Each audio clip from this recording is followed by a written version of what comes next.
ہمارے بعض وہ ملنگ بابے جو ہوتے ہیں وہ کہتے ہیں جی نماز پڑھنے کا حکم نہیں دیا گیا، نماز قائم کرنے کا حکم دیا گیا ہے، ہم نے دل کی قائم کی ہوئی ہے۔ یہ ان کی خود ساختہ توجیہ ہے۔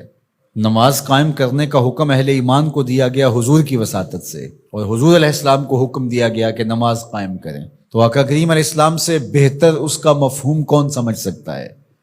تو آقا کریم نے رکوع اور سجود والی نماز پڑھی اور قیام نماز کا عملی اظہار لوگوں کے سامنے رکھا، پھر اس کے اندر کیفیت کس قدر ہو تو یہ پھر جتنی قربت اللہ کی بندے کو نصیب ہوگی اس قدر وہ آگے بڑھتا چلا جائے گا۔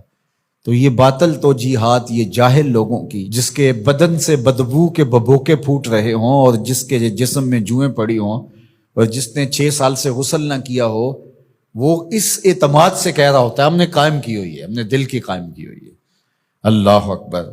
تو یہ اس معاشرے میں ایسے لوگوں کو ماننے والے اور ایسے لوگوں کی باتوں کو غور سے سننے والے اور ان جاہلانہ باتوں کو معرفت کی باتیں قرار دینے والوں کی کمی بھی نہیں ہے۔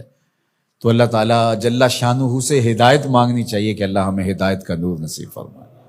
تو اقامت نماز سے کیا مراد ہے؟ اس کی فرائض کے ساتھ ادا کرنا، یا پھر رکوع سجود تلاوت کا اتمام اور اس میں خشوع کا اور خضوع کا اظہار اور اس میں مکمل ڈوب جانا کہ گویا تم اللہ کی عبادت کر رہے ہو تو اس کو دیکھ رہے ہو۔ اور حضرت عثمان غنی رضی اللہ تعالیٰ عنہ فرماتے ہیں کہ جس نے صحیح وضو کیا، حضور علیہ السلام سے روایت کہ جس نے صحیح وضو کیا جس طرح میں نے وضو کیا ہے اور 2 رکعت پڑھی اور اس میں اس کو کسی غیر کا خیال نہ آیا تو اللہ تعالیٰ اس کے پچھلے سارے گناہ معاف کر دیتا ہے صرف 2 رکعت سے۔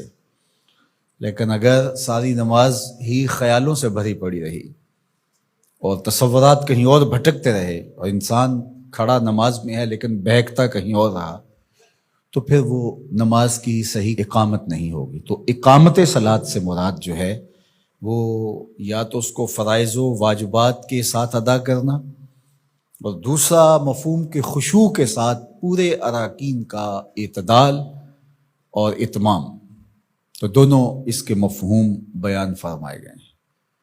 تو ظاہر ہے کہ ابتدا کے اندر تو کوشش ہوگی کہ فرائض واجبات پورے ہو جائیں، تو وہ خشوع اگر نہیں بھی حاصل ہو پایا تو پھر بھی کوشش جاری رکھنی چاہیے، نہ یہ کہ اب وہ تو کیفیت ہی نہیں نصیب ہو رہی۔ حضرت محدث کچھوچوی علیہ رحمہ سے کسی مرید نے کہا حضرت نماز پڑھتا ہوں لیکن لطف نہیں آتا، مزہ نہیں آتا۔ تو آپ نے اسے سوالیہ انداز میں پوچھا کہ اس کے باوجود بھی پڑھتے ہو؟ اس نے کہا جی وہ تو فرض ہے، پڑھتا تو ہوں۔ تو آپ جھومنے لگے، فرمایا واہ واہ، تمہیں مزہ نہیں آتا پھر بھی پڑھتے ہو؟ اس کا مطلب ہے تم مزے کے لیے نہیں اللہ کے لیے پڑھ رہے ہو۔ فریضہ تو ہے اس کی طرف سے جو عائد ہوتا ہے، تو وہ شکل بنا کے تو کھڑے ہوں، وہ صورت بنا کے تو کھڑے ہوں، تو کسی دن وہ کیفیت بھی پیدا ہو جائے گی۔ اگر لطف آ جائے، وہ کیفیت، وہ حظ، وہ تو بہت بڑی بات ہے، لیکن اگر نہیں بھی ہے تو استاد شیرازی فرماتے ہیں کہ دانے ڈالتا رہے، چوغا ڈالتا رہے، کبھی کبوتر آئے گا، کبھی کوا آئے گا، کبھی کوئی اور فاختہ آ جائے گی، لیکن کسی دن وہ بھی آ جائے گا جس کے لیے تم یہ سب کچھ کر رہے ہو۔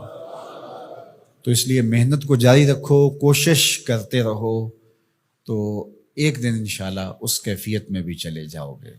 دروازہ کھٹکھٹانا چھوڑنا نہیں ہے، دستک دیتے رہو، کبھی تو بوا کھلے گا نا، کبھی تو آواز آئے گی کھلا ہے دروازہ آ جاؤ اندر، پھر اندر سرور کی وادی ہوگی، کیف کا جہاں آباد ہوگا۔ اور آقا کریم نے ہمارے لیے آسانی پیدا فرمائی، عبادت اس طرح کرو کہ گویا تم اسے دیکھ رہے ہو، اور اگر یہ نہیں تو کم از کم یہ کیفیت تو ہو کہ وہ تمہیں دیکھ رہا ہے۔